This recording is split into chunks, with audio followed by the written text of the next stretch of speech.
সিকান্দর 1600 বছর হায়াত পাওয়ার পরে মরণের আগে শাহ সিকান্দর তার উজিরকে ডাক দিয়ে বললেন, উজির রে, মরণের পরে 3টা ওসিয়ত করে গেলাম, ওসিয়ত পালন করব আমি। বলে অবশ্যই আপনার ওসিয়ত বলে ফেলুন। আমার 1 নাম্বার ওসিয়ত হলো মরণের পরে আমার দাফন কাফন, আমার গোসল, আমার লাশ বহন করবে আমার রাজ্যের শ্রেষ্ঠ শ্রেষ্ঠ ডাক্তার বৃন্দ। 1 2 নাম্বার হলো আমার এই যে 2 হাত কাপড়ের বাহিরে এইভাবে খুলে দিয়ে ওই যে গুলশানে, এইভাবে বাড্ডাতে, বাংলাদেশের রাজধানী ঢাকাতে, বিভিন্ন জায়গার মধ্যে যেখানে যেখানে লোক আছে, আমার এই হাত 2টা কাপড়ের বাহিরে রাইখা আমার লাশটা এইভাবে মহড়া দিবে মানুষের সামনে। 3 নাম্বার হলো আমার ঘর থেকে কবর পর্যন্ত আমার যত স্বর্ণ, আমার যত মণিমুক্তা আছে সবগুলো বাস্তার মধ্যে বিছায়া রাখবেন। 3টা ওসিয়ত করার পরে একজন ডাক দেয়া কয়, বাদশাহ, সারা জাহানের বাদশাহ, এই 3টা ওসিয়তের পিছনে কারণ কি তা জানতে চাই। ও আমার ভাইরা, এবার বাদশাহ হারুন ডাক দিয়ে, বাদশাহ, সারা জাহানের বাদশাহ ডাক দিয়ে বলেন, এ আমার মন্ত্রী পরিষদের লোকেরা শুন, আমার মরণের পরে আমার বড় বড় ডাক্তার আমার লাশ বহন করবে, আমাকে কাফন পরাবে, আমার লাশ নিয়ে এইভাবে ঘুরবে। কারণ হলো দুনিয়ার মানুষ দেখবে ডাক্তারের হাতে মানুষের হায়াত নাই। ডাক্তারে যদি বাঁচাইতে পারতো তাইলে আমি বাদশাহ, সারা জাহানের বাদশাকে বাঁচাইতে পারতো, লাশ নিয়ে ঘুরতো না, তারা জীবন দিতে পারতো। জোরে কোন ঠিক কিনা?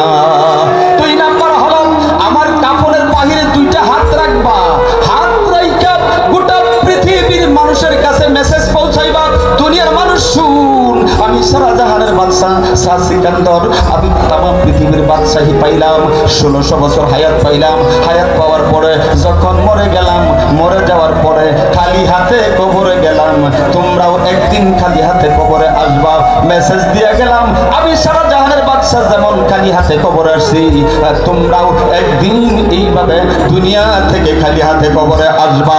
আর 3 নাম্বার হলো আমার ঘর থেকে কবর পর্যন্ত মণিমুক্তাগুলো ছিটিয়ে রাখার কারণ হলো মানুষ এইগুলির উপরে পাড়া দিয়া দিয়া আমার দাফনে যাবে, আর মানুষ চিন্তা করবে এই স্বর্ণ গয়না মণিমুক্তার জন্য বাদশাহ জীবন কাটালেন, মরণের পরে একটা মণিমুক্তার টুকরা নিয়েও কবরে যাইতে পারলেন না। কথা বলে ঠিক না বেঠিক? বাবার, আমার সময় তো আমার নির্ধারিত, এই নির্ধারিত সময়ের মধ্যে আমাকে ছাড়তে হবে। এই যে আপনার দারুল হুদা তাহফিজুল কোরআন মাদ্রাসা এবং এতিমখানা, এই এতিমখানার মধ্যে কিছু এতিম আছে, তারা বিভিন্নভাবে এই এতিমগুলিকে আপনার টাকা পয়সা, খাবার দাবার, কাপড় চোপড় সব কিছু দিয়ে এখানে লালন পালন করে। আল্লাহর নবী এতিম ছিলেন, আল্লাহ পাকের হাবিব এতিম হইয়া দুনিয়ার মধ্যে আসছিলেন, আর এই এতিমখানার মধ্যে ওই সমস্ত এতিমেরা লালন পালন করেন। এ ভাই, আমি দুনিয়ার মধ্যে কতদিন হায়াত পাবো জানি না, আপনি কতদিন হায়াত পাবেন আপনিও জানেন না। মরণের পরে তো দুনিয়ার সবকিছু স্টপ হবে, এমন একটা আমল চালু করে যান যে আমল দিয়ে কবর পর্যন্ত, কিয়ামত পর্যন্ত সবের শ্রেণী হইতে থাকবে।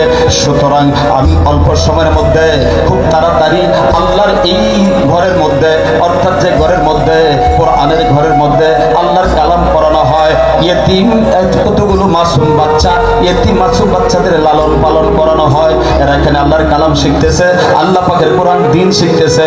এই ইয়েতিমদের জন্য, এই মাদ্রাসার জন্য আমি 5টা লোক চাইবো, আমি প্রথমে 5টা লোক চাইবো। আল্লাহর নবী বলছেন, বুনিয়াল ইসলাম আলা খাম, ইসলাম 5টা খুঁটির উপরে প্রতিষ্ঠিত। আল্লাহর নবী বলছেন ইসলাম 5টা খুঁটির উপরে প্রতিষ্ঠিত।